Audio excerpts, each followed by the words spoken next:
Hi, this is Dr. Micol Neely, and thanks for listening to our show. We are here to talk a little bit about mindset, movement, and muscle, and maybe a few other little fun things along the way.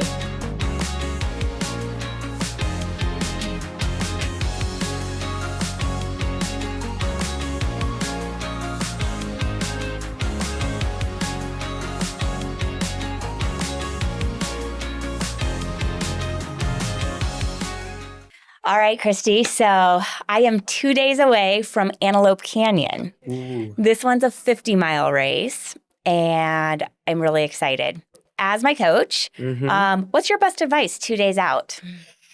How do you feel? I think so much of it is how you feel. Yeah. Like if you're feeling pretty energized and you're getting good sleep, you're eating good fuel, and you're feeling really good, I might guide you this way.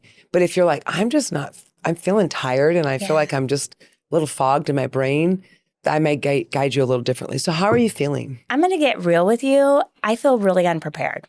Okay. I've pushed hard this year. 26 has been a lot. My nutrition's not on. You know, I struggle with that. Not because I don't love food, but because I just get so busy and sometimes just forget to get it in. Or I just grab a quick smoothie and at least I'm getting something, but I'm not getting whole food. Yes. I'm not sleeping well because there's a lot with the business that's happening. Sure. And I'm having trouble shutting off my brain. And I'm getting lots of exercise in, but I'm not getting my recovery, which I can preach to my patients. I tell them how important that is, but how do I get that for me? So I'm going in. I'm really excited. It's going to be beautiful in Antelope Canyon, and I'm going to do it. But how do I get this better balance? I feel like you always give that balance beam of life. And I feel like I'm like, whoa, what side of that side? And I am a little struggling. Yeah, I think it's you're not in an easy place, but you're at such an amazing place. Yeah. And you have so many skills because you're super smart. And I always like to say that to my clients when they're really smart. I have to really be on my toes. I have to really be on my toes with you because you're super smart. But I love to challenge you with that because sometimes I think when we're so busy and you have such a good intellect, you sometimes don't take other little things seriously. And so I like to use the analogy of the balance beam when I'm coaching people. So if you think about a gymnast that's going to do like a flip on the balance beam or a cartwheel, and they fall off in the middle of the Olympic performance, what's the first thing that they need to do in order to get a better score? Get back on. Get back on. Yeah. So using that little tiny analogy of life, if you decide to go out and you partake in some sugar for a dinner at dessert, then the next day, it's probably going to be really important that you get back on the balance beam and maybe not have that cheesecake again the next night, right? So those little things matter. Another thing that would be like the balance beam is like the sleep. Yeah. Would be like if you're really not sleeping very well, then we got to figure out how to get to that. Like that's a pillar of life. And when those pillars of life are down or they're crumbling or there's a Richter scale and they're kind of shaking a little bit, we want to make sure that they're at least stay standing, even if there's a little shake to them, so that back to the analogy of the balance beam, that you don't fall off. So it's an exciting time for you because you're in such great physical shape, but your cortisol is going to make a big difference with that and your stress hormone, but also your dopamine. Like, what are you doing throughout the day to keep that dopamine balanced so that you're still having a nice steady pace to it all the way till dinner into bedtime? So I might ask you that, like, how are those two doing? You know enough to be dangerous to answer the question back. And especially with this race coming up, like, where are you at with that? Oh, for instance, yesterday, I had a 2-hour break in the day where I just went and did 2 miles because I was dragging. Feeling a little frustrated with some of the business things. Yeah. I'm a big picture person, but there was a lot of little details that need taken care of. Yeah. And instead of sitting at my desk behind the computer and continuing to get nothing done because I was bouncing from one thing to the other, I just went out and ran. Yeah. I got an extra couple miles in, and immediately I was like, oh, I'm firing better. So I mean, that's part of the reason I run. Yeah. I think that's a really good strategy, especially with mindset. I think a lot of times just getting movement in. So I work with people that have anxiety, that are dealing with depression, eating disorders, autoimmune disease. And anything relative to your health can affect you when it comes to energy. So I think sometimes just getting out. I work with people. My oldest client is 95 and my youngest one is 5.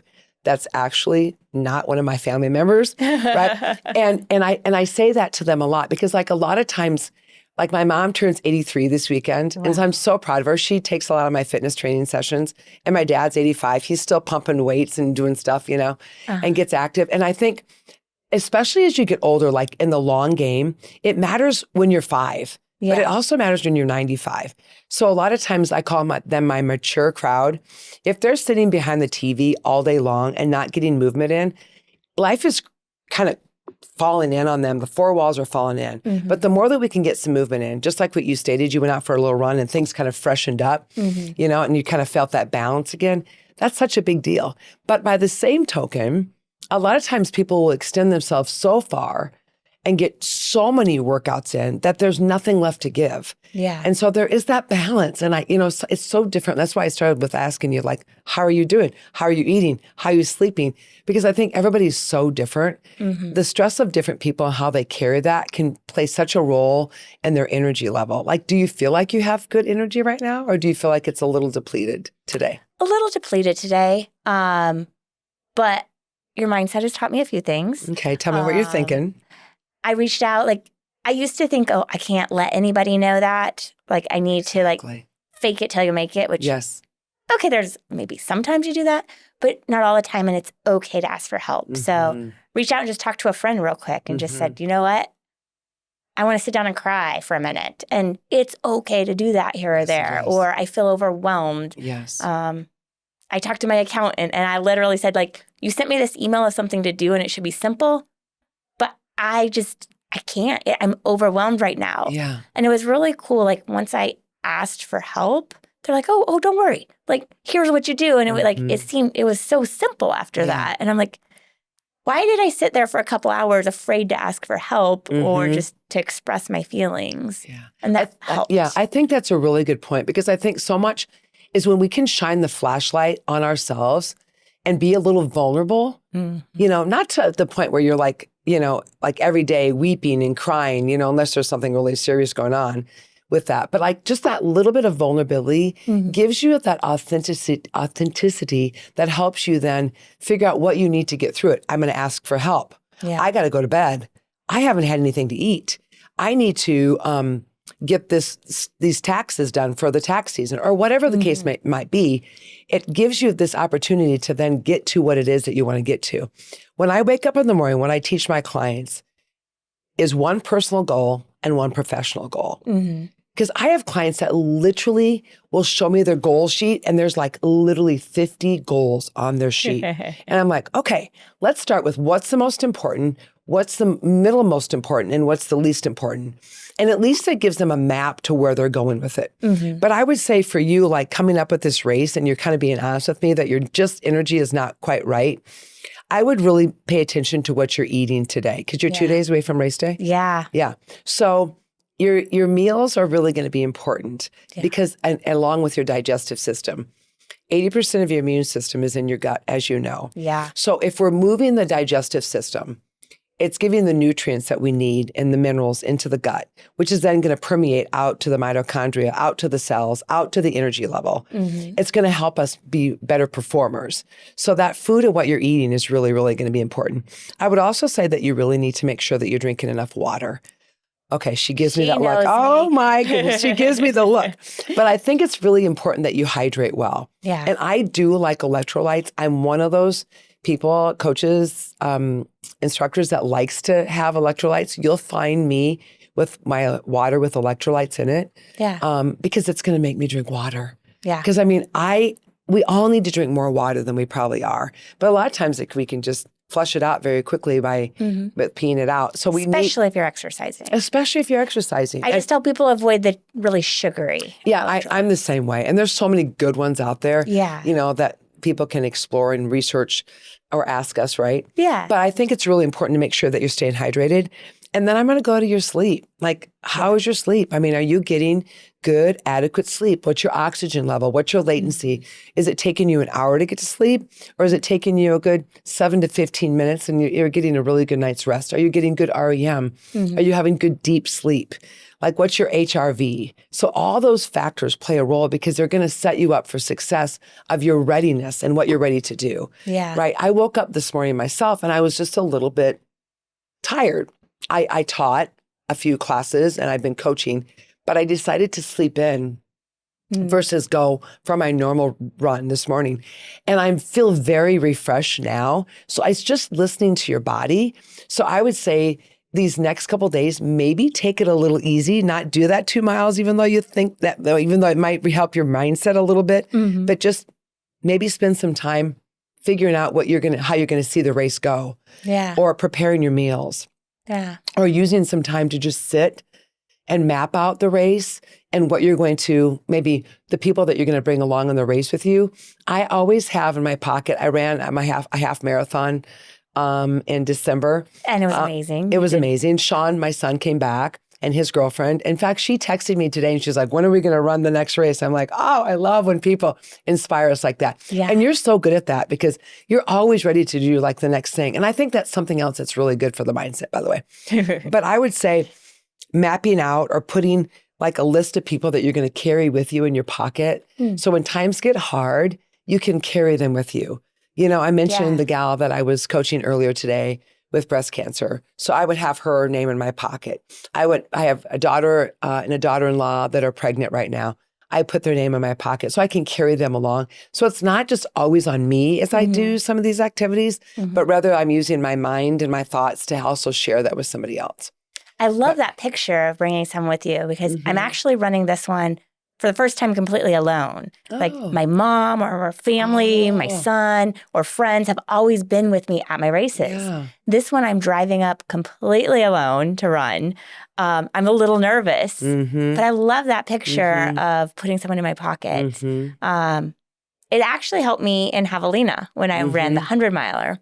I was hitting a wall and had 20 miles still to go. And over and over in my head, I thought about some women that are very dear to me and inspiring them and me being a mom and honestly thought, I went through 48 hours of labor. I can do this. Yeah, right. Yeah. Yes. Yet it's so different. Yeah. So overcoming that wall by thinking of others really was very helpful. Well, and that's another great piece to the mindset. Yeah. It's like once you practice it over and over again, it becomes a part of you. I mean, have you ever hung by somebody that's pretty negative? Yeah. Yeah. I mean, we all wears on to right? you. Yeah. And so they kind of get into our skin and they can sometimes affect us. Like we might even turn around and gossip and talk about the negativity that they just brought in. But if you can sever that negativity and create space that continues to bring positivity into your mind, it really makes a difference in how you see your daily walk. I like to use it like my Uncle Larry, back to him on the hog farm. He was always in his combine on the farm in Iowa. They have lots of acres of land. And I remember him, I would get up in the combine with him. And I remember him taking the big combine. Now, do you know what a combine is? Yeah. Okay, cool. That's Nebraska, girl. Okay, that's right. And so basically it helps come through the cornfield. It drops the seeds and it also picks up and helps the corn draw up into it to be harvested. So he would get in this great, big, huge combine and the wheels were like this big.